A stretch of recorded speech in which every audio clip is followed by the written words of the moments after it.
మన రక్షకుడైన మన ప్రభు అయిన యేసుక్రీస్తు నామంలో మీ అందరికీ కూడా హృదయకాల శుభములు తెలియజేస్తా ఉన్నాను. దేవుని మా కృపను బట్టి మరొక దినము చూసే ధన్యత దేవుడు తన కృప చేత మనకు అనుగ్రహించి మనల్ని సజీవులెక్కలు పెట్టిన దేవాది దేవుడైన మన ప్రభు అయిన యేసుక్రీస్తుకు కృతజ్ఞతాస్తుతులు చెల్లిస్తా ఉన్నాను. ప్రియ దేవుని సంగమా, దేవుని ప్రజలారా, దినాలు గడిచిపోతున్నాయి, నెలలు గడిచిపోతున్నాయి, సంవత్సరాలు గడిచిపోతూ ఉన్నాయి.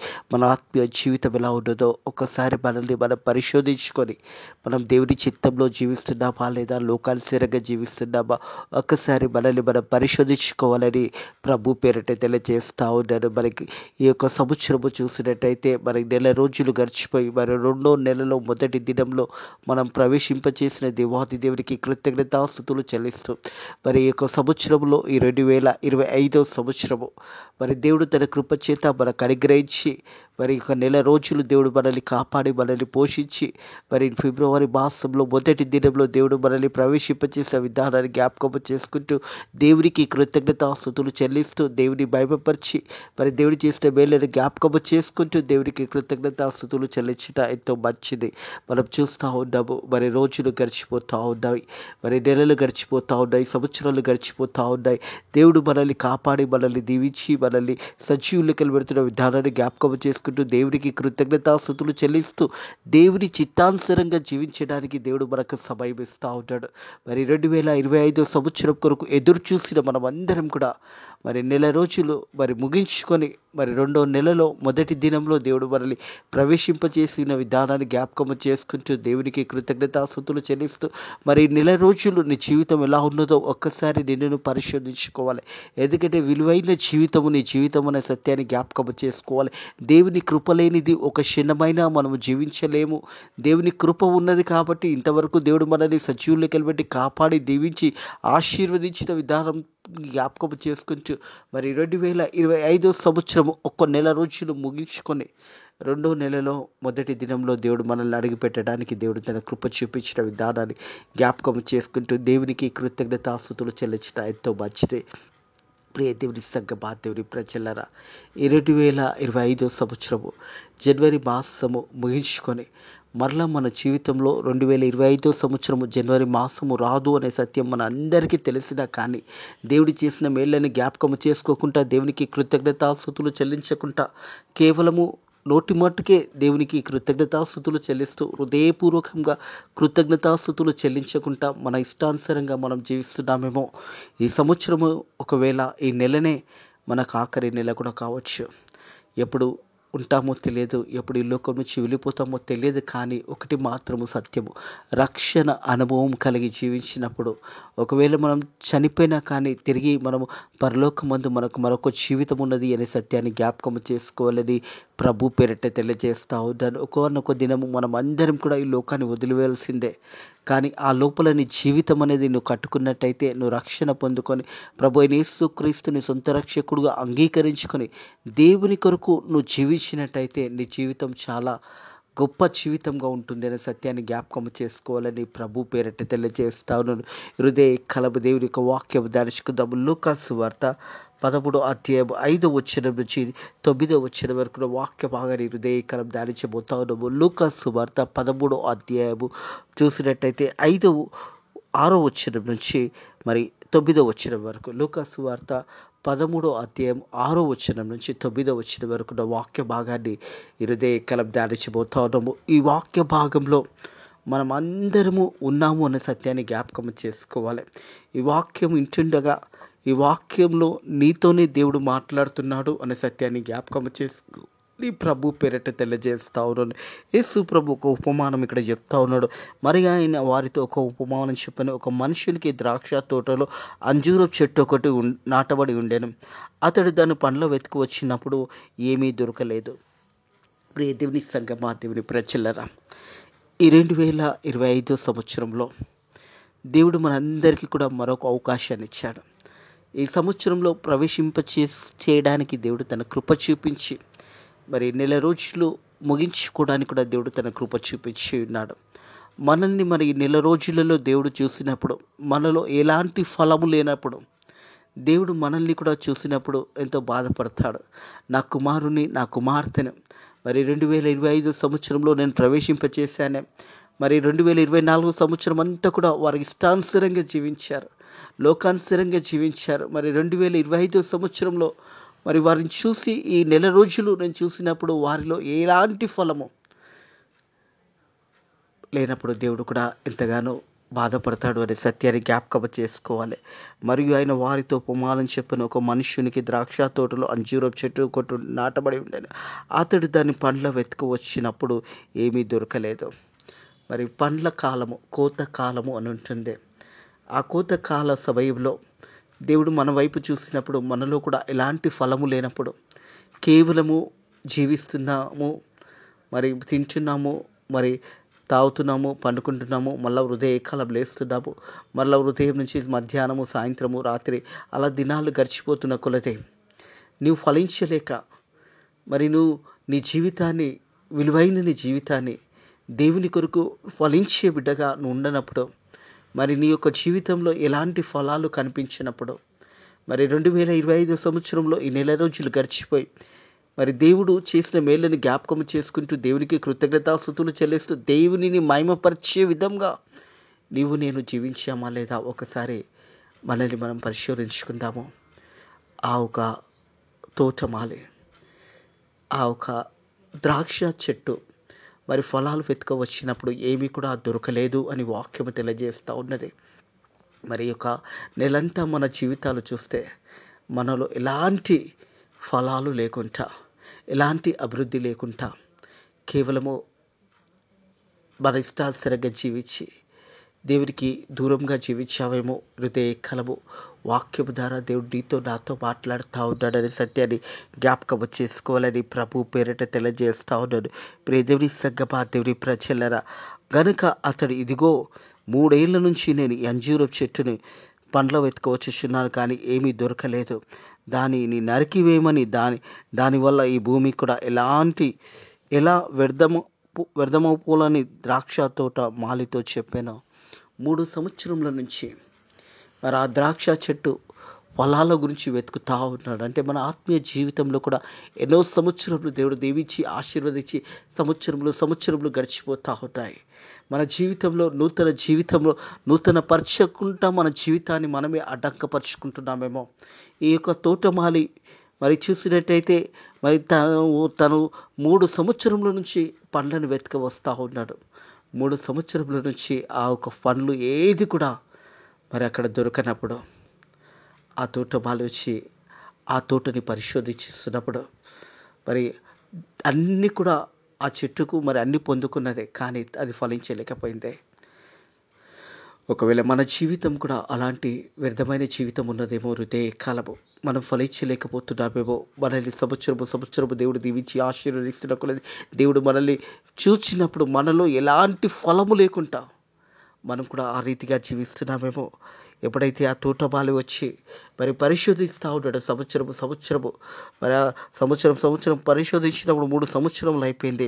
కనుక అతడు ఇదిగో 3 ఏళ్ల నుంచి నేను అంజూరపు చెట్టును పండ్లు వెతుకొచ్చుచున్నాను, కానీ ఏమీ దొరకలేదు. దాన్ని నరికివేయమని, దీనివల్ల భూమి కూడా ఎలా వ్యర్థమైపోవాలని ద్రాక్ష తోట మాలితో చెప్పాను. ఆ ద్రాక్ష మాలితో చెప్తా ఉన్నాడు, 3 సంవత్సరముల నుంచి మరి పండ్లను వెతుకవచ్చుచున్నాను, ఏది కూడా దొరకలేదు, కాబట్టి దీన్ని నరికివేయమని ఆ ఒక తోటమాలితో ఆ తోట యజమాని చెప్తా ఉన్నాడు. ప్రియ దేవుని సంగమా, దేవుని ప్రజలారా, ఆ సమయంలో ఆ తోటమాలి చెబుతున్న మాటలు ఒకసారి గమనించినట్టయితే, ఇంకొక సంవత్సరము అవకాశం ఇవ్వండి అయ్యా, ఈ సంవత్సరము ఎరువు వేస్తాను, నీళ్లు పోస్తాను, అన్ని మంచిగా మరి చేస్తాను, అది ఫలించడానికి కావలసిన ప్రతిదీ కూడా చేస్తాను. ఒకవేళ అది ఫలింపలేకపోతే నరికివేయమని ఆ తోటమాలి తన యజమానిని బతిమాలుకొనుచున్నాడు. దేవుడు కూడా యేసయ్య మన కొరకు తండ్రి కుడి పార్శ్వంలో కూర్చొని మన కొరకు బతిమాలుకొనుచున్నాడు. ఇంకొక సంవత్సరము, ఇంకొక 6 నెలలు, ఇంకొక 2 నెలలు నా బిడ్డకు నేను అవకాశం ఇస్తాను, మరి ఆ లోపు నా బిడ్డ తన జీవితాన్ని మార్చుకుంటాడేమో అని యేసు ప్రభు కూడా మన వైపు చూసి అనేక సంవత్సరంలో మనకు అవకాశం ఇస్తూ ఉంటాడు. ప్రియ దేవుని సంగమా, దేవుని ప్రజలారా, ఒకవేళ మనం ఈ సంవత్సరం కూడా ఫలించలేకపోతే మనకి సంవత్సరం ఒక సంవత్సరం కావచ్చు, ఇదే చివరి సంవత్సరం కావచ్చు, లేదా ఇదే చివరి నెల కూడా కావచ్చు. దేవుడు నీకు ఇచ్చిన అవకాశాన్ని నువ్వు సద్వినియోగం చేసుకొనొచ్చు. దేవుని కొరకు నువ్వు జీవించినట్టయితే నీ జీవితం బహు విలువైనది అనే సత్యాన్ని జ్ఞాపకం చేసుకోవాలని ప్రభు పేరిట తెలియజేస్తా ఉన్నాను.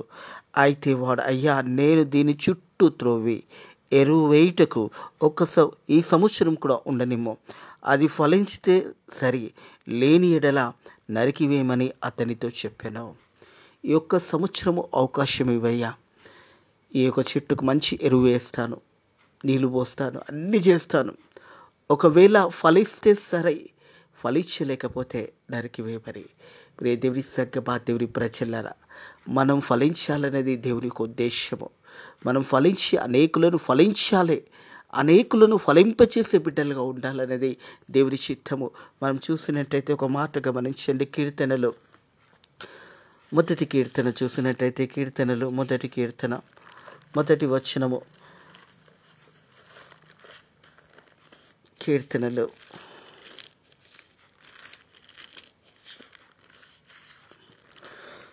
దుష్టుల ఆలోచన చూపు నడవక, పాపుల మార్గంలో నిలవక, అపవాసులు కూర్చున్న చోటు కూర్చుండక, యెహోవా ధర్మశాస్త్రమందు ఆనందించి దీవారాత్రంలో దాన్ని ధ్యానించేవాడు ధన్యుడు.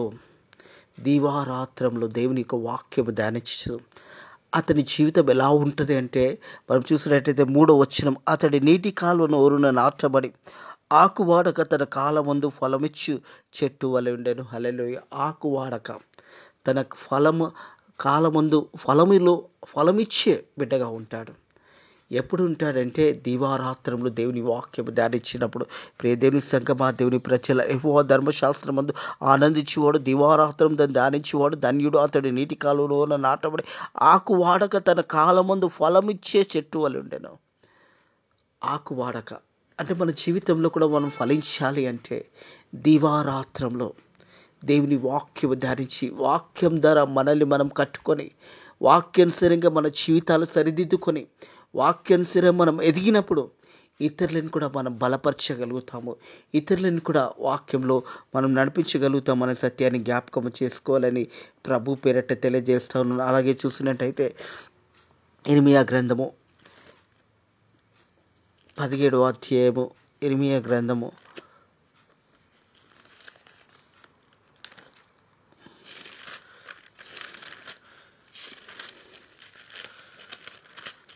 7వ వచనం చూసినట్టయితే, యెహోవాను నమ్ముకునేవాడు ధన్యుడు, యెహోవానికి ఆశ్రయంగా ఉండును. దేవుని నమ్ముకునేవారు ధన్యులు, వాక్యానుసారంగా జీవించేవారు ధన్యులు, ధన్యురాలు. ప్రియ దేవుని సంగమా, దేవుని ప్రజలరా, దేవుని యందు విశ్వాసము కలిగి మన జీవితాలు మనం కట్టుకున్నప్పుడు మనం ధన్యురాలుగా ఉంటామనే సత్యాన్ని జ్ఞాపకం చేసుకోవాలి. ఎందుకంటే యెహోవాను నమ్ముకున్నవాడు ధన్యుడు, యెహోవానికి ఆశ్రయంగా ఉండను. అతడు జలముల యొద్ద నాటబడిన చెట్టు వలె ఉండెను. హల్లెలూయా. అతడు జలముల యొద్ద నాటబడిన చెట్టు వలె ఉంటాడు. వర్షము కురవకున్న కాలమందు, కోత కాలమందు ఫలమిచ్చే బిడ్డగా ఉంటాడనే సత్యాన్ని జ్ఞాపకం చేసుకోవాలని ప్రభు పేరట అతడు జలంలో నాటబడి చెట్టు వలె ఉండెను. అది కాలువలు ఓరున దాని వేళ్ళు తనను వెట్టి కలిగించి దేనికి భయపడదు. దాని ఆకు పచ్చగా ఉండను. వర్షము లేని సంవత్సరంలో కూడా చింత నొందక కాపునిచ్చే మానదు. మరి వర్షమున్నా లేకున్నా తన కాలమందు ఫలంగా ఉంటుంది. దాని ఆకు ఎప్పుడు కూడా మరి ఆ పచ్చగా ఉంటున్నదని దేవుని యొక్క వాక్యము తెలియజేస్తుంది. ప్రియ దేవుని సంగమా, దేవుని ప్రజలరా, మనం చూస్తూ ఉన్నాము. ఆ వ్యక్తి మరి ఆ తోట బాలి మరి ప్రతి సంవత్సరము దానికి ఎరువు వేసి, నీళ్లు వేసి, అన్నీ చేసినా కానీ అది ఫలించలేకపోవడానికి కారణం ఏంటంటే అతని జీవితం అనేది దేవుని సన్నిధికి దూరంగా ఉంది, వాక్యానికి దూరంగా ఉన్నది. కాబట్టి అతడు ఫలం ఇవ్వలేకపోయినాడు. కానీ అదే యెహోవా యందు దివారాత్రంలో దేవుని వాక్యము ధ్యానించేవాడు నీటి కాలువలో ఒరున నాటబడి ఆకు వాడక తన కాలమందు ఫలమిచ్చే చెట్టు వలె ఉన్నాడు. యెహోవా యందు నమ్మకించిన వాడు ధన్యుడు అని వాక్యము తెలియజేస్తా ఉంది. ప్రియ దేవుని సంగమా, దేవుని ప్రజలు, యెహోవా నమ్ముకున్నవాడు ధన్యుడు, యెహోవానికి ఆశ్రయంగా ఉండను. వాడు జలంలో నాటబడి చెట్టు వలె ఉండెను. అది కాలువలో ఓరున దానిని తాను మరి వెట్టు కలిగినను దేనికి భయపడదు. దాని ఆకు పచ్చగా ఉండెను. వర్షము లేని సంవత్సరంలో కూడా చింతనొందదు. కాపునిచ్చే మానదు. ప్రియ దేవుని సంగమా, దేవుని ప్రజల ఇలాంటి పరిస్థితులు వచ్చినా, ఇలాంటి స్థితిగతులు వచ్చినా దేవుని మీద ఆధారపడినప్పుడు, వాక్యానుసారంగా మనల్ని మనం కట్టుకున్నప్పుడు దేవుని ఆశీర్వాదాలు మనం పొందుకుంటాము అనే సత్యాన్ని జ్ఞాపకం చేసుకోవాలని ప్రభు పేరట తెలియజేస్తాం. ఏ భేదం లేదు. అందరూ పాపం చేసి దేవుడు అనుగ్రహించిన మహిమను పొందలేకపోతున్నాం. మనం అందరం కూడా పాపులమే. కానీ దేవుని ఉచితమైన కృప చేత మనం రక్షణ పొందుకుంటాము అనే సత్యాన్ని జ్ఞాపకం చేసుకోవాలని ప్రభు పేరట తెలియజేస్తా ఉన్నాను. ఈ హృదయ కాలము ఒక విషయాన్ని గురించి కొన్ని మాటలు మీతో మాట్లాడాలని ప్రభు పేరిట ప్రేరేపించబడి ఉన్నాను. ఆగస్టిన్ గురించి. ప్రియ దేవుని సంగమా, దేవుని ప్రజలరా, మరి ఆగస్టిన్ జీవితం చూసినట్టయితే ఒకప్పుడు భయంకరమైన జీవితమే. పాపంలో జీవించి పాపంలో బ్రతుకుతున్న జీవితము. మరి ఆఫ్రికా దేశంలో, ఉత్తర ఆఫ్రికాలో తను జన్మించి తన తల్లిదండ్రులు, మరి తండ్రి మరి నాస్తికుడుగా ఉంటుండగా, తండ్రి మరి ధనవంతుడుగా ఉండి కోపిష్టిగా ఉన్నాడు. కానీ తన తల్లి మోనిక మాత్రము మరి దేవుని నమ్ముకొని రక్షణ పొందుకొని తన కుమారుని గురించి ఎప్పుడు కూడా ప్రార్థన చేసేది. ప్రియ దేవుని సంగమా, దేవుని ప్రజలారా, మరి చూసినట్టయితే మరి ఆ సమయంలో ఆగస్టిన్ జీవితము మరి నెమ్మది లేని జీవితము, మరి సమాధానం లేని జీవితము, పాపంలో జీవించే జీవితం అలాంటి భయంకరమైన స్థితిలో ఉన్నాడు. మరి అనేక మంచి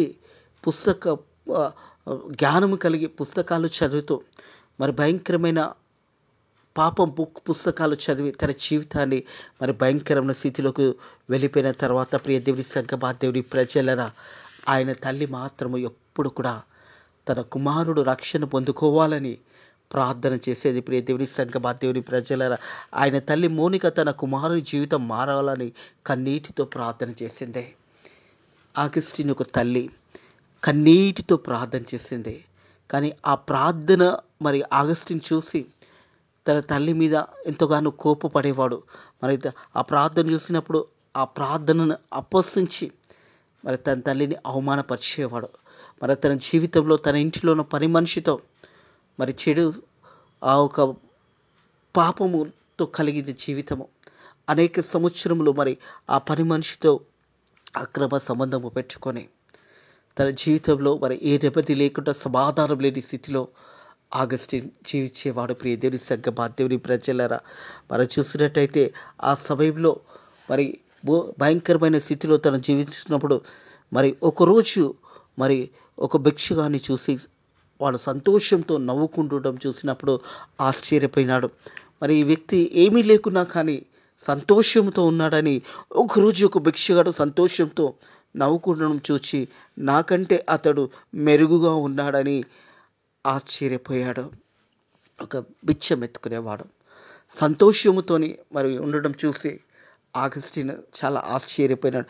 తన జీవితంలో ఆ సమయంలో ఒక క్రైస్తవ స్నేహితుడు ఆండ్రస్ అనే ఒక బిషప్ గారికి ఎద్దకు అతన్ని తీసుకొని పోయిలగా, ప్రియ దేవుని సంగమా, దేవుని ప్రజలారా, తన స్నేహితుడు మరి బిషప్ దగ్గరికి తీసుకెళ్ళినప్పుడు అక్కడ బిషప్ తన గురించి చెబుతున్న మాటలు విని తన జీవితాన్ని మరి ఎంతగా పాపంలో తను జీవిస్తున్నాడో అది గమనించి మరి దేవుని వాక్యాన్ని అంగీకరించి వాక్యానుసారంగా తాను కట్టుకొని జీవించి ఉన్నాడు. ప్రియ దేవుని సంగమా, దేవుని ప్రజల తన తల్లి 13 సంవత్సరంలో మోనిక కన్నీటితో ప్రార్థన చేసిందే తన కుమారునికి మారు మనసు కొరకు, రక్షణ కొరకు.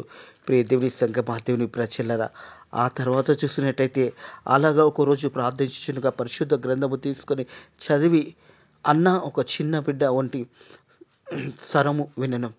అతడు బైబిల్ తీసి చదవగా మోసకరమైన దురాలోచనలతో చెడిపోయిన ఆ పోచిన స్వభావము విడిచిపెట్టి క్రీస్తుని యేసు ధరించుకున్నాడు. పాత జీవితాన్ని, రోత జీవితాన్ని వదిలేసి దేవుని కొరకు జీవించాడు. వాక్యానుసారంగా తాను కట్టుకొని తన తల్లి మోనిక కన్నీరు ప్రార్థన 13 సంవత్సరంలో ఆ కన్నీరు ప్రార్థనలో కొట్టుకొచ్చిన వాడే ఆగస్టిన్. ప్రియ దేవుని సంగమా, దేవుని ప్రజలరా, ఒకప్పుడు రోత జీవితమే, ఒకప్పుడు పాప జీవితమే, ఒకప్పుడు భయంకరమైన స్థితిలో ఉన్న ఆగస్టిన్ ఎప్పుడైతే తన తల్లి యొక్క 13 సంవత్సరంలో ప్రార్థన వల్ల తన జీవితాన్ని మార్చబడింది. ప్రియ దేవుని సంగమా, దేవుని ప్రజలరా, ఆగస్టిన్ మార్పు కొరకు తన తల్లి చేసిన ప్రార్థన నెరవేర్చబడను. తన తల్లి యొక్క కన్నీటి ప్రార్థన ఆగస్టిన్ని ఆ కన్నీరు ప్రార్థనలో కొట్టుకు వచ్చిన అగస్టిన్ గొప్ప దైవ సేవకుడుగా మరి దేవుని యొక్క పరిచర్యలో దేవుని సేవలో బహు గొప్పగా వాడబడింది. 399వ సంవత్సరం సంపూర్ణ సేవకు సమర్పించుకొని బిషప్గా అభిషేకించబడ్డాడు. అనేక మార్పులు మరి అగస్టిన్ గారు మరి క్రైస్తవ జీవితంలో మరి అనేక మంది జీవితాలలో మార్పును తీసుకొని వచ్చి ఉన్నాడు. ప్రియ దేవుని సంగమా, దేవుని ప్రజల మంచి ప్రార్థన పరుగుడుగా మరి ప్రసంగికుడుగా ఒక పేరు పొందాను. మరి గొప్ప దైవ సేవకుడిగా మరి అనేక మరి ఆ సమయంలో ప్రారంభ క్రైస్తవ సంఘంలో అనగా 77 ఏట గొప్ప పేరు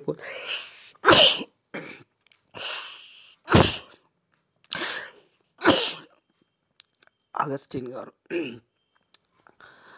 మరి క్రైస్తవులు ఆ సమయంలో బిషప్గా మరి అనేక రక్షణ క్రియల ద్వారా కాదు కానీ కృప ద్వారా తన జీవితంలో అనుభవించి ఇతరులకు బోధించాను. 430 సంవత్సరం 77 ఏట మరణించి తన ప్రేమించి పరలోక పట్టణంకు చేరుకొని పరిశుద్ధుడైన ఆగస్టిన్. ప్రియ దేవుని సంఘ దేవుని ప్రజలరా, ఒకప్పుడు రోత జీవితమే కానీ తన తల్లి యొక్క కన్నీరు ప్రార్థన, ఆ కన్నీరు ప్రార్థనలో కొట్టుకొచ్చిన వాడే గొప్ప దైవ సేవకుడు ఆగస్టిన్. ఇరుదే కాలపు తల్లిదండ్రులుగా మనం కూడా మన బిడ్డల గురించి ప్రార్థన చేసి వారి రక్షణార్థమై మనం ప్రార్థన చేసినప్పుడు ఆ ప్రార్థన వ్యర్థం కాదు అనే సత్యాన్ని జ్ఞాపకం చేసుకోవాలి. ఎందుకంటే ఆగస్టిన్ యొక్క తల్లి మోనిక 13వ సంవత్సరంలో తన కుమారుని గురించి కన్నీటితో ప్రార్థన చేసిందే. ఆ ప్రార్థన ద్వారా ఆగస్టిన్ మారు మనసు పొందుకొని రక్షణ పొందుకొని ఒక గొప్ప బిషప్గా మరి దేవుని పరిచర్యలో దేవుని సేవలో బహు గొప్పగా వాడబడి ఉన్నాడనే సత్యాన్ని జ్ఞాపకం చేసుకోవాలని ప్రభు పేరిట తెలియజేస్తా ఉన్నాడు. ఆగస్టిన్ ఒక జననం చూసినట్టయితే క్రీస్తు శకం 354 సంవత్సరం, మరణము 431 సంవత్సరము. మరి రక్షణ అనుభవం చూసినట్టయితే 34 సంవత్సరంలో వయసులో. ప్రియ దేవుని సంఘ దేవుని ప్రజలరా, మనం కూడా ఆ తోటమాలే తన యజమానితో చెప్తా ఉన్నాడు, ఇంకొక సంవత్సరం అవకాశం ఇవ్వండి అయ్యా, ఈ సంవత్సరము ఎరువు వేస్తారు, నీరు పోస్తారు, అది ఫలిస్తే సరి, ఫలించకపోతే నరికివేయబడి తన యజమానుని బతుమలుకున్నట్టుగానే యేసయ్య మన కొరకు తండ్రి కుడి పార్శ్వంలో కూర్చొని మన కొరకు విజ్ఞాపన చేస్తూ ఉన్నాడు. మనము మారు మనసు పొందుకోవాలి, రక్షణ పొందుకోవాలని దేవునికి ఉద్దేశమైనదనే సత్యాన్ని జ్ఞాపకం చేసుకోవాలి. ఆగస్టిన్ జీవితము ఒకప్పుడు వ్యర్థమైన జీవితమే. ఒకప్పుడు మరి ఘోరమైన స్థితిలో తన మనిషితో మరి ఆ సమయంలో తన జీవితాన్ని మరి భయంకరమైన స్థితిలో ఉంటుండగా దేవుడు అక్రమ సంబంధం పెట్టుకొని అనేక సంవత్సరములు మరి రోత జీవితం జీవించాడు. తన తల్లి యొక్క మోనిక ప్రార్థన ద్వారా తన జీవితాన్ని తిరిగి కట్టుకున్నాడు, మారు మనసు పొందుకున్నాడు, రక్షణ పొందుకున్నాడు. బిషప్గా గొప్ప దేవుని యొక్క సేవలో దేవుని యొక్క పరిచర్యలో అనేక మార్పులు తీసుకొచ్చి గొప్ప దైవజనుడుగా మరణించాడు. మన జీవితాలు కూడా రక్షణ పొందుకొని మనం కూడా దేవుని యొక్క సన్నిధిలో అనేకులను బలపరిచే బిడ్డలుగా, అనేకులను రక్షణ మార్గంలో తీసుకొచ్చే బిడ్డలుగా జీవించినప్పుడు మన జీవితం ఎంతో విలువైనదనే సత్యాన్ని జ్ఞాపకం చేసుకొని దేవునికి కృతజ్ఞతాస్తుతులు చెల్లిస్తూ ప్రతి హృదయకాలం దేవుడు మనల్ని కాపాడి దీవిస్తున్న విధానాన్ని జ్ఞాపకం చేసుకుంటూ దేవునికి కృతజ్ఞతాస్తుతులు చెల్లించాలని ప్రభు పేరిట తెలియజేస్తా ఉన్నాను. నీవు కూడా ఒక ఆగస్టిన్గా దేవుని సేవలో దేవుని పరిచర్యలో గొప్పగా వాడబడును గాక. అట్టి కృప దేవుడిని కూడా అనుగ్రహించును గాక. మీ తల్లిదండ్రుల ప్రార్థనలు మీకు దీవెనకరంగా ఆశీర్వాదకరంగా ఉండును గాక. మనం ఎన్ని రోజులు ప్రార్థన చేశాము అనేది కాదు, కానీ మన జీవిత కాలమంతా కూడా మనం ప్రార్థన చేస్తూ జీవించినప్పుడు మరి మోనిక 13 సంవత్సరంలో కన్నీరు ప్రార్థన తన కుమారుని ఆగస్టిన్ జీవితాన్ని మార్చగలిగింది. ప్రతి తల్లిదండ్రుల కన్నీరు ప్రార్థన మీ బిడ్డలకు జీవితాలు మార్చగలుగుతాయి అని విశ్వాసం కలిగి మీరు ప్రార్థన చేసినట్టయితే ఒకరోజు మీ బిడ్డలు కూడా ఒక ఆగస్టిన్గా దేవుడు దీవించి ఆశీర్వదించి కృపాన్ని గ్రహించును గాక. ప్రార్థన చేసుకుందాము. పరిశుద్ధుడా దేవానికి వందనములు, స్తోత్రములు తండ్రి. సంవత్సరాలు గడిచిపోతున్నాయి, నెలలు గడిచిపోతూ ఉన్నాయి, దినాలు గడిచిపోతూ ఉన్నాయి. నేను హృదయ కలము వాక్యము ద్వారా నైనా మాతో మాట్లాడి ఆకు వాడక తన కాలమందు ఫలమిచ్చే చెట్టు వలె మేము ఉండడానికి తండ్రి మనల్ని ఏర్పాటు చేస్తున్నావు. అవును తండ్రి, నేను నమ్ముకున్న వారు ధన్యులు ధన్యురాలు అని నీ వాక్యము తెలియజేస్తుంది. వర్షము లేని కాలంలో కూడా ఫలమిచ్చే ఆ చెట్టు వల్ల మేము కూడా ఉండడానికి, ఇలాంటి స్థితిలోనైనా ప్రభా నీ కొరకు సాక్షిగా జీవించడానికి నీ కృప ద్వారా సాయం చేయండి. వాక్యమైన బిడ్డలను కూడా దీవించి ఆశీర్వదించమని యేసయ్య మరి ఆగస్టు జీవితాన్ని హృదయ కలం మా మధ్యలో పెట్టి నైనా ఒకప్పుడు రోత జీవితమే, ఒకప్పుడు పాప జీవితమే. మౌనిక కన్నీరు ప్రార్థన ద్వారా తన జీవితము మార్చబడి ఉన్నది నైనా ప్రభా. గొప్ప దైవ సేవకుడిగా, బిషప్గా మరి ఎంతో గొప్ప సేవ పరిచర్య చేస్తున్నాడు నైనా. మేము కూడా తండ్రి మా తల్లిదండ్రుల యొక్క ప్రార్థన మాకు దీవెనకరంగా ఆశీర్వాదకరంగా ఉండడానికి నీ కృప ద్వారా సాయం చేయమని, వాక్యమైన ప్రతి బిడ్డను కూడా పేరు పేరు దీవించమని నజరుడైన యేసుక్రీస్తు నామములో ఈ ప్రార్థన అడిగి వేడుకుంటున్నాము తండ్రి, ఆమేన్. మన లోకరక్షకుడైన మన ప్రభువైన యేసుక్రీస్తు యొక్క కృపా సమాధానము ఎప్పుడెల్లప్పుడు సదాకాలము మనకు మన కుటుంబంలో తోడై నీడై ఉండును గాక. ఆమేన్.